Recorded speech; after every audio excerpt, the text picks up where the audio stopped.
Hello, And, hello. and there you go. You know, the thing is, Robert. Ericka? I'm Can I telling get away you. with one?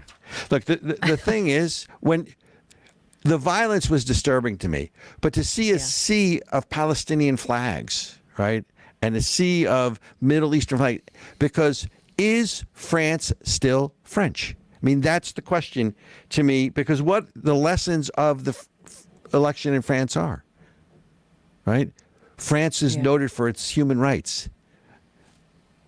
It is diametrically opposed to Sharia law, right? There is Sharia law that governs in certain arrondissements now that are sort of no-fly zones for the police, right? Well, clearly, it's not just France, right? I mean, England is they have an Islamic prime minister. Isn't like what just there was something big that just happened there. I'm trying to remember what it was. Keir Starmer the Labor Party just whooped ass on Sunak's party, the Conservative, the Tories. Farage wins office, right?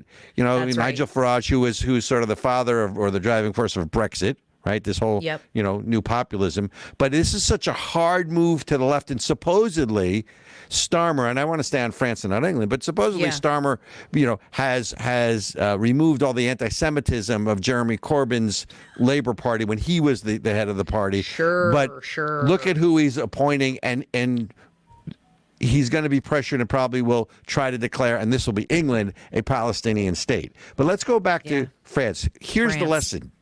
Here's the lesson to me. The lesson is the middle lost. There is no more middle, right? Yeah. You're either extreme left or you're extreme or far right, whatever they call it, right? And by the way, if you're extreme left, even moderate right is extreme. It's far right for you, right? That's it's the far right. Yeah. Well, it's only far is all a relative term. It's far from where you guys are because you guys are in the loony bin on the left side. But there's no middle here anymore. It's true, and look at what they gave up. They gave up their whole national identity. When this is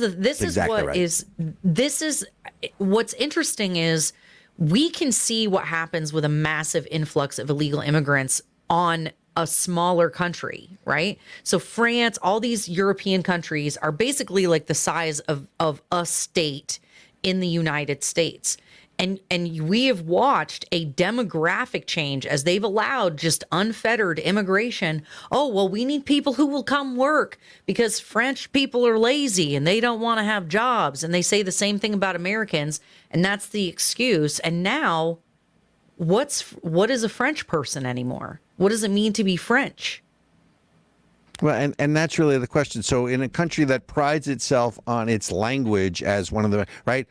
Borders, language, culture. Well, clearly there are no borders there either based on the immigration. And you go to like Marseille is an Islamic basically city, right? There are other places in France. And that look, again, let's not try to be xenophobic here, right?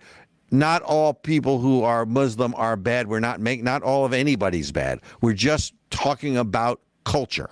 We're talking about is France still French? And I would argue that it's not, right? Because one of the driving political forces now that brought the left, quote unquote, to power, and let's be clear, no one has a governing majority.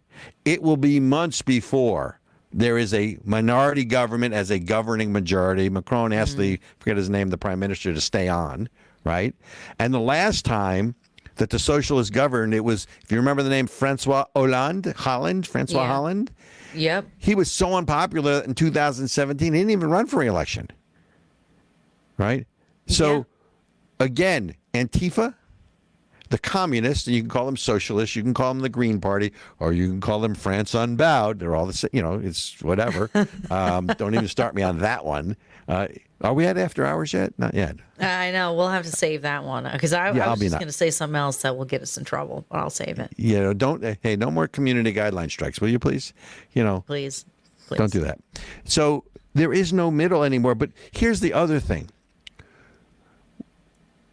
For the people who voted for the National Rally Party, right?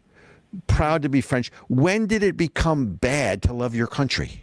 Right now, because really, what's nationalism? Nationalism is being politicized to say, well, you're xenophobic, you're nationalist, and now they're putting that far right label, right? Nationalism. Remember we talked about it, and even here. I mean, the evidence, even in our conversation, you said, well, let's be careful not to sound xenophobic, and it's like, well, that's the whole thing. People are so afraid to sound xenophobic that it's not xenophobic to say, I want my country to be my country. I want my culture to stay my culture. And and the natural the reality that people don't seem to want to acknowledge is that if you have a majority Muslim country, Sharia law, there's no separation of church and state in Islamic law and Islam, that they're supposed to be one in their culture based on their religion. You're 100% correct, but women's rights, non-existent. Gay, lesbian, LGBTQ, and whatever other letters I'm missing, non-existent, right? No, we've talked about, the whole, right. Queers for Palestine. Try that on for size and, I don't know, and Qatar and see how that works for you, right? Or even in that town in France that you said is Marseille. Majority Muslim. Marseille. Yeah, Marseille. Yeah. Marseille. So, but here's the other thing on nationalism that I think is important. In this country, we've seen that, they weaponize anything that could be patriotic or anything that could be love of country. Yes. So correct. First they went after, and the whole term nationalism is being, trying to make them radioactive. If you remember, we started with a white nationalism or white supremacy nationalism. And that didn't quite click. Then they went after Christianity, right? That they went after Christian nationalism. That's a bad thing. Then they went after, that didn't quite click either, right? Oh, you Jesus freaks, you get out of here. Right. Then they went after conservative nationalism. Now the latest, and this connects to France, I don't know, do we have the picture from MSNBC? Joe, the Morning Joe, the Scarborough Show, pull that one up for everybody, because for those who are listening to the podcast, because the new term, and it's still with nationalism, I don't know, do we have it? Maybe not. That is a Lord Redic question.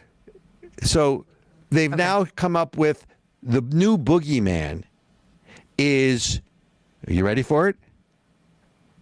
Far right nationalism. That's the new one. It was on 2 days ago on the news. You saw on the Chiron on MSNBC. They had Biden on, who was trying to do damage control. We'll talk about Biden in a little bit, but it's like the threat of far right nationalism. So my question, Ericka, when did love of country, when did love of a way of life that you grew up with become bad? I know this. I know the answer to this.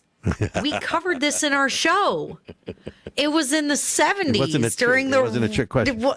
No, wasn't it the Reagan administration that we covered that on the show? There was some report that was if you're a Christian, you're a threat to America. Excuse me. Ronald Reagan was elected in 1980, and the reason I know that is because I was in university at the time. Oh, okay. It was in Montreal. It was a big deal. And notice the other thing that happened.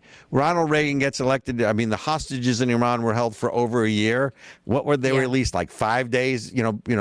After he got sworn in or before he got sworn in, because they knew that there were going to be inbound missiles coming if they didn't release the hostages, right?